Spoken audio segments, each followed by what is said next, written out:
வணக்கங்க.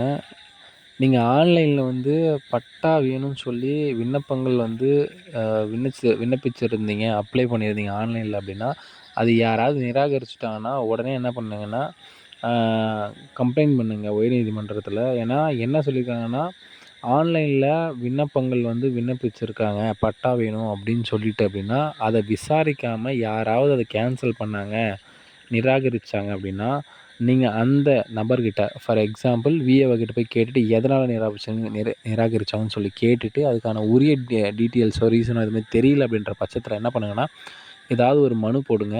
அப்பதான் உங்களுக்கு பட்டா கிடைக்கும். ஏன்னா, அத வந்து நீங்க பிடிஓ ஆஃபீஸ்ல போயிட்டு, அங்க இருக்க வட்டாட்சி அலுவலகத்தில போய் அவர்கிட்ட கேளுங்க. அவர்ட்டலாம் நீங்க கேட்டீங்கன்னா, உங்களுக்கு இதுக்கான தீர்வு கிடைக்கும். ஸோ, யாராவது ஒருத்தர் இதுக்கு வராது, குடுக்க முடியாது, காசு குடுங்க அப்படின்னு சொல்லி கேட்டாங்கன்னா, என்ன பண்ணுங்க, உடனே வந்து கம்ப்ளைண்ட் பண்ணுங்க. ஆன்லைன்ல நீங்க விண்ணப்பிச்சிருந்தாங்கன்னா, உங்கள கேட்காம, உங்கள விசாரிக்காம என்ன பண்ணக்கூடாதுன்னா, உங்களுடைய விண்ணப்பங்கள கேன்சல் பண்ணக்கூடாது. அப்ளிகேஷன் போட்டத என்ன பண்ணக்கூடாது, கேன்சல் பண்ணக்கூடாது. இது வந்து விருதுநகர் மாவட்டம் அரசியார்பட்டியை சேர்ந்த கோமதி என்றவர் ஒரு உயர்நீதிமன்ற மதுரை அமர்வில தாக்கல் செய்திருக்கிறாரு. என்ன நடந்திருக்கு அப்படின்னு பார்த்தீங்கன்னா, ஆம் ஆன்லைன்ல பட்டா கேட்டு என்ன பண்ணியிருக்காங்கன்னா, விண்ணப்பிச்சிருக்கிறாங்க. விண்ணப்பத்த நிராகரித்து ராஜபாளையம் வட்டாட்சியர் என்ன பண்ணியிருக்காங்கன்னா, ஓகேவா, வட்டாட்சியர் தான் பண்ணியிருக்கிறாங்க. 2025 மார்ச் 5ல உத்தரவிட்டிருக்காருங்க. இந்த உத்தரவு பிறப்பிக்கும் முன்னே வருவாய் அதிகாரிகள் என்னை விசாரிக்கல அப்படின்னு அவங்க சொல்லியிருக்கிறாங்க. ஆவணங்களும் கேட்கல, சர்டிஃபிகேட்டும் கேட்கல. இப்போ வட்டாட்சியரின் உத்தரவை ரத்து செய்து பட்டா வழங்க உத்தரவிட வேண்டும்னு சொல்லி கூறியிருக்கிறாங்க. ஸோ, நீதிபதி விபி பாலாஜி முன் விசாரணைக்கு வந்தபோது, மனுதாரர்கள் சார்பில வழக்கறிஞர் ஆர். கருணாநிதி வாதிட்டாருங்க. அரசு தரப்புல பட்டா கோரி ஆன்லைன்ல விண்ணப்பிக்கும்போது, அந்த விண்ணப்பத்தின் முடிவு ஆன்லைன் வழியாகவே தெரிவிக்கப்படும். ஓகேவா? நீங்க விண்ணப்பிச்சீங்கன்னா, ஆன்லைன்ல விண்ணப்பிக்கிறீங்க, அப்ளிகேஷன் பண்றீங்க, பட்டா வேணும்னா, அத நீங்க ஆன்லைன்லயே தெரிஞ்சுக்கலாம். உங்களுக்கு யாராவது வந்து அத தெரிவிக்கணும்னு அவசியம் கிடையாது. நீங்க ஆன்லைன்ல செக் பண்ணிக்கங்க. அத ரிஜெக்ட் பண்ணியிருக்காங்களா, என்ன பண்ணியிருக்காங்கன்னு சொல்லி அதுக்கான ரீசன் சொல்லி ஆன்லைன்ல போட்டுருக்காங்களா பாருங்க. போடலைன்னா நீங்க விஏஓ கிட்ட கேளுங்க. ஓகேவா?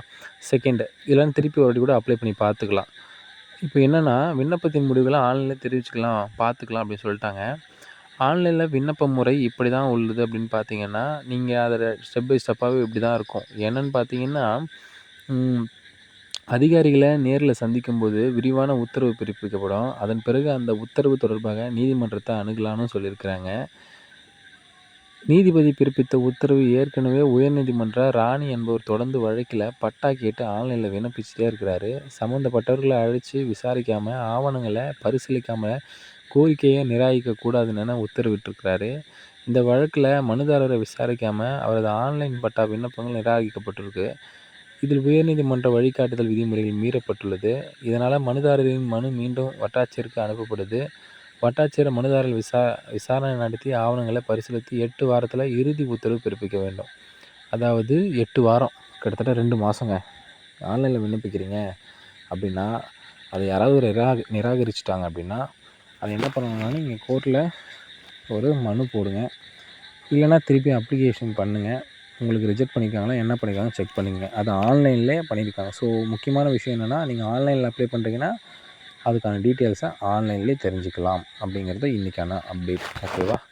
அது நெட் சென்டரில் போய் கேட்டிங்கன்னா, நீங்கள் என்ன பண்ணிக்கலாம், அவங்களே சொல்லுவாங்க உங்களுக்கு என்னெல்லாம் பண்ணணும் அப்படிங்கிறத. ஸோ, தொடர்ந்து நம்ம சேனலை ஃபாலோ பண்ணிக்கோங்க. அடுத்தது சந்திக்கிறேன்.